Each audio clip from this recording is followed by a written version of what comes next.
Hi guys and welcome back to Aussie Food Journeys. Tonight we're just cooking up a simple steak with creamy yabby sauce, and I've also included the videos on our yabbying adventures because we only had a couple of short videos, so I just thought I'd add it to the end of this one.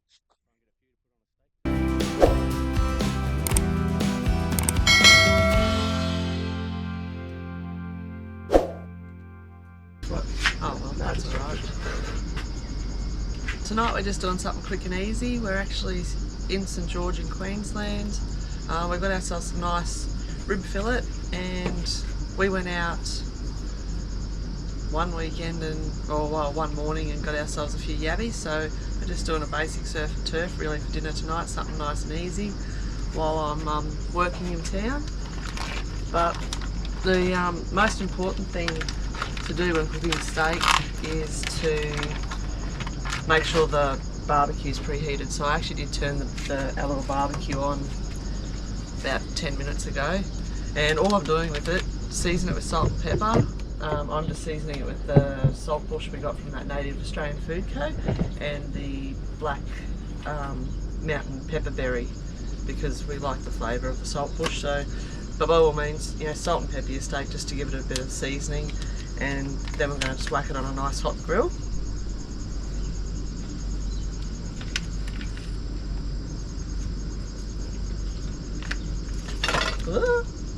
Lost the salt bush, Robert.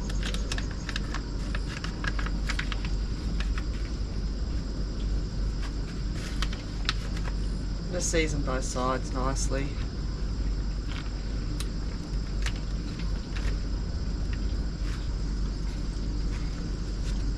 I don't know what I was saying there, I'll chop that. Right, so they're seasoned. I'll just let them sit for a little bit. We're just going to do basic veggies tonight. We don't have a lot in the fridge at the moment, haven't been shopping just yet. But I just wanted to tell you about my saucepan set that I packed, because I feel like it's one of the only things I kind of packed for myself. We were talking about having the saucepans that had the removable handles and that are nice and light and all that sort of thing, but I actually, how old's my daughter?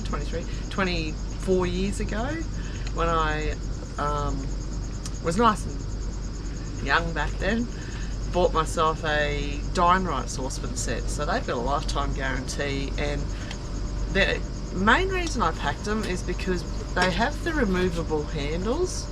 Can you grab me a handle, right? They actually have the removable handles that just clip on.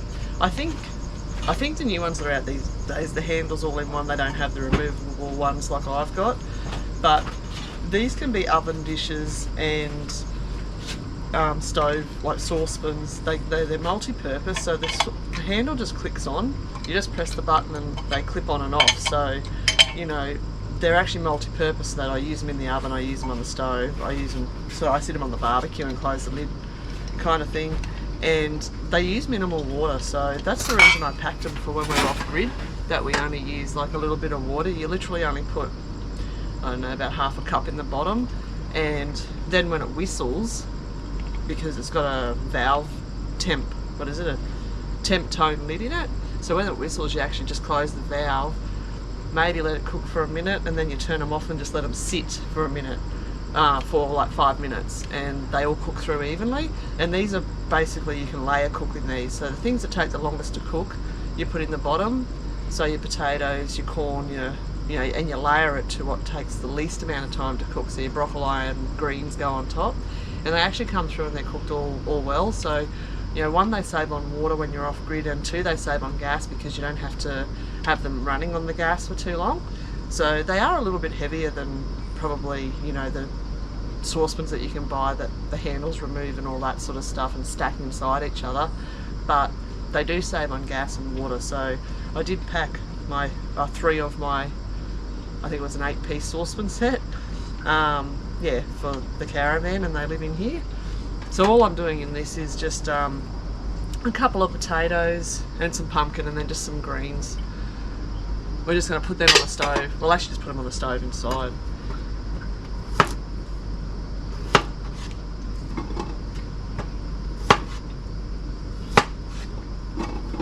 My kids didn't actually know what mash was until, well, actually Tanisha didn't know what mash was until she was like, 3, and my sister made it for her. I used to always just use my saucepans and use like boiled potato, or steamed potatoes, I guess. They were steamed. So the poor child apparently was deprived.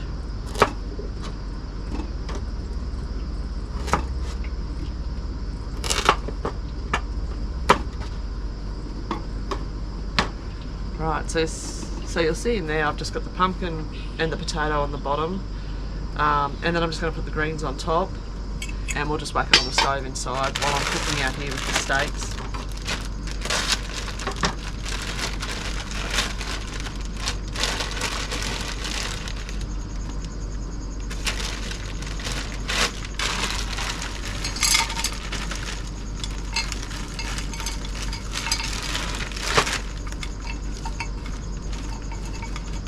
I'll chuck some water in though too.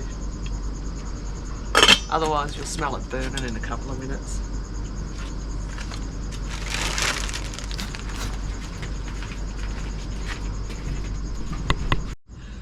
Alright, so you might notice by the smoke, I just put some oil on the barbecue, but we'll whack our steaks on.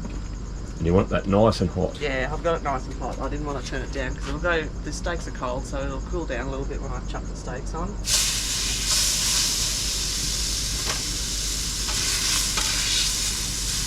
Okay, so we like our steaks sort of like medium rare, medium, so my rule of thumb is I don't turn it too many times. I wait till I can see the blood sort of coming through the top, then I'll flip it and just do the same, then I take it off and rest it, so it won't take too long. But in here I'm just making a creamy garlic sauce. So this is fresh peeled garlic we bought that we just blended ourselves. We just blended it with a little bit of vegetable oil. I don't use canola oil, olive oil I mean, because it tends to solidify in the fridge. I mean you could, it doesn't really matter, but I just go for the vegetable oil. So I just want to fry the garlic off just a little bit. Oh, this pan is hot too. Oh. No, pan's too hot. Well, I'm getting rid of it. That. I'll start it again. Just wipe it out and we'll cut that bit out. That's right.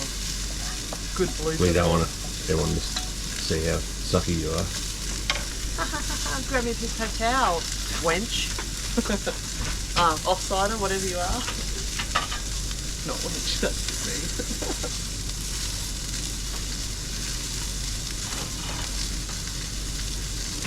Right, we don't want the sauce. We don't want the fry pan too hot for this. I just want the garlic to be a little bit fragrant. We certainly don't want it to burn and have a bit of taste to it.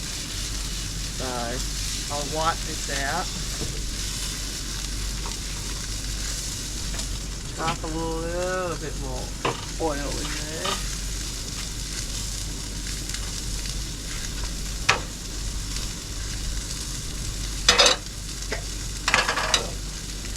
And I'll go again in just 1 minute. Oh. Oh, video cameraman, where are they? Where are you? Where are they? Can you unclip your video camera and just show the steak?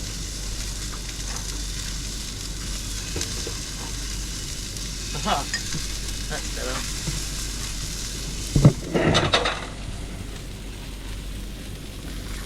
So you'll see how the blood's starting to pool and come in there. So you've got blood pooling and blood. That's probably the thinnest bit. When it starts to look like it's all just coming through there, that's when I flip it. So this one actually looks pretty good. I'll flip it anyway. And then when the blood starts coming through on the other side, I literally turn it off and she's good to go. Alright, so I better get the move on. So I'm just gently cooking off the garlic. When I say gently, I'll turn it down. We'll have a take 2 of burning the garlic. What happens when you talk too much?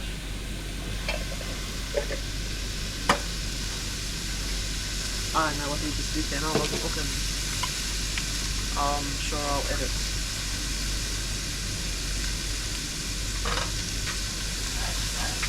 Right, so once that's just lightly fried a little bit, and I can smell it nice, I just add some cream. I can deglaze this with white wine just to add a little bit of nice extra flavour, but I don't actually have any white wine at the moment.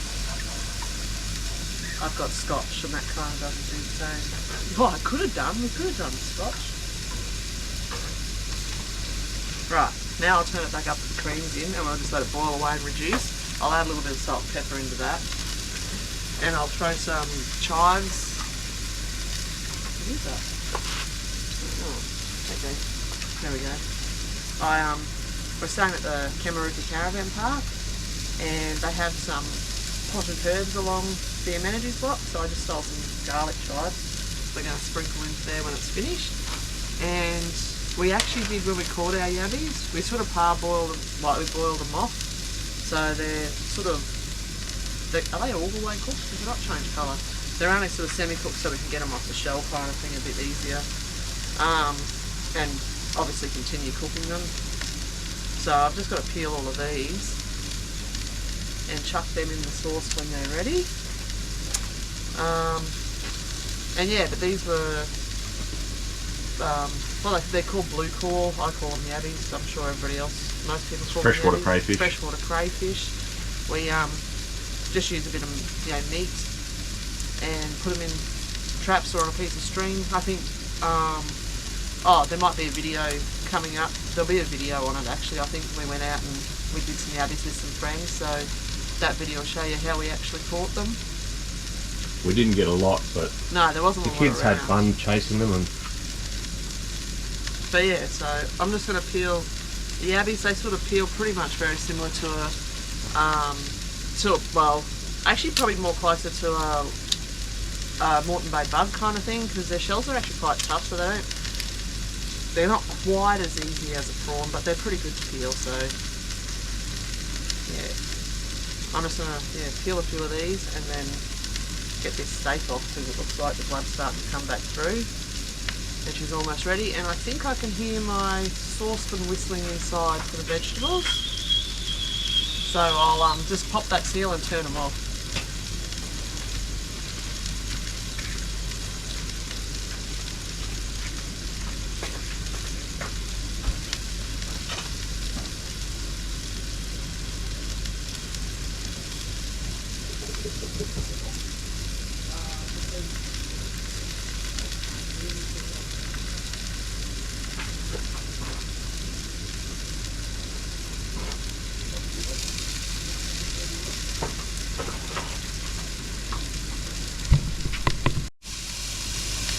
Right, steaks are done. I'm just going to let them rest for a minute and then I'll finish off the sauce.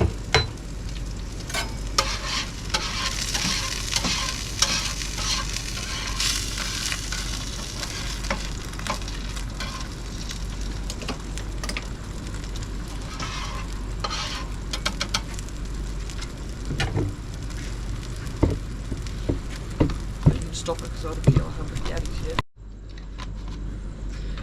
Right, just a little bit of salt and pepper.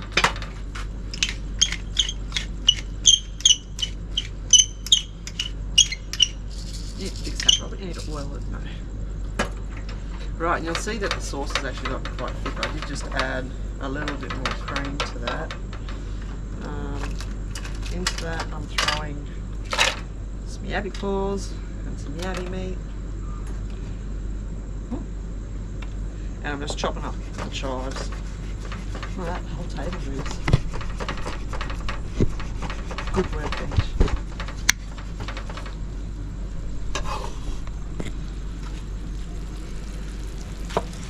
So you'll see, you know when it thickens, because all these bubbles get bigger and slower.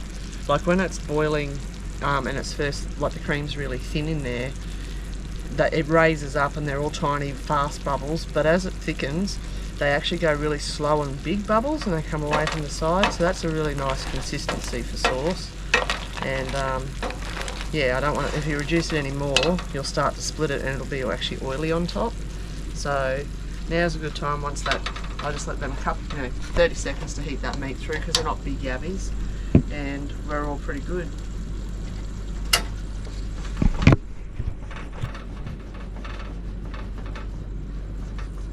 Right. I'll go get my vegetables and we'll plate up. Plate up. We'll eat dinner. Right. Time to plate up.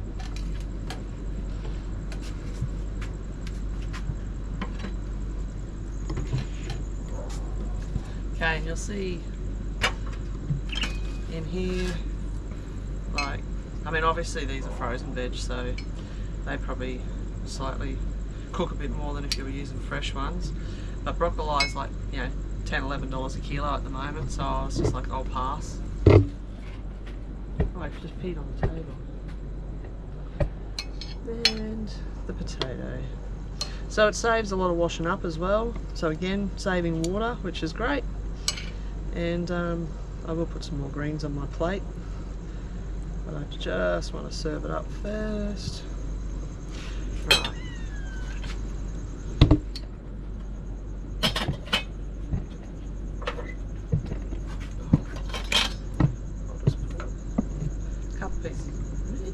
Nearly lost it. A couple pieces of yabby meat, some claws out for me to play with later. I suppose I'll take 4, that's 2 whole yabbies.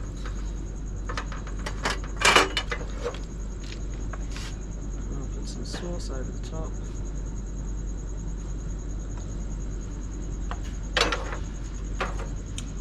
And that's dinner. Nice and easy, simple. I better cut the steak and see how it's cooked, soon as I told you how to cook it. Better check it. Don't look, I might have overcooked it. I did overcook it. No, it's actually still got a bit of pink in it. Ooh, I'll bring the plate. So it is overcooked, it's not medium rare, but she's definitely got some juice still in it, which is okay. I spent a bit too much time talking. But all good. Enjoy guys, and we'll see you. Oh, don't forget to, what am I saying? I'll cut this bit. Yeah, anyway, thanks. We're going to go eat dinner. Thanks for watching, and don't forget to like and subscribe, and we'll see you next episode. Thank you. Ta-da. Right, well that's dinner done, so I'm going to go eat now. Thanks for watching, and if you want to see us cook anything in particular, leave a comment below. Don't forget to also like and subscribe, and yeah, thanks for watching, and we'll see you next episode. So whilst procrastinating that I overcooked my steak, it's actually quite good right in the middle. How's yours, Robert? Yeah, it's good. We did the whole, oh my god, I was too busy doing a video and I ruined my steak. But it's actually really good. And see, we actually do eat everything that we do cook, so it's not like... We'll do. It's not like we go, oh yeah, it's, you know, it tastes great. And it tastes like crap, so she goes all right. Occasionally.